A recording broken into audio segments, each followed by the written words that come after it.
نبی کریم صلی اللہ علیہ وآلہ وسلم نے فرمایا 4 چیزیں بدبختی کی علامت ہیں۔ تو فرمایا کہ آنکھوں کا خشک ہو جانا، کبھی اللہ کے خوف سے ان میں آنسو کا ایک قطرہ بھی نہ آنا بدبختی کی علامت ہے۔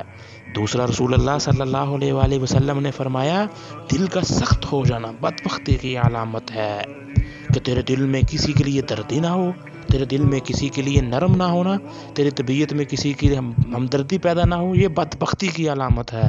تیسرے نمبر پر نبی پاک صلی اللہ علیہ وآلہ وسلم نے فرمایا دنیا کی ہرس میں لگ جانا، لالچ پیدا کر لینا، ہوس پیدا کر لینا کہ میں کیسے زیادہ سے زیادہ مال اکٹھا کر سکتا ہوں، یہ بدبختی کی علامت ہے۔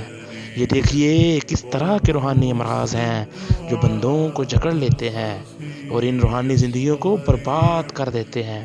چوتھے نمبر پر میرے نبی کریم صلی اللہ علیہ وآلہ وسلم نے فرمایا لمبی امیدیں وابستہ کرنا۔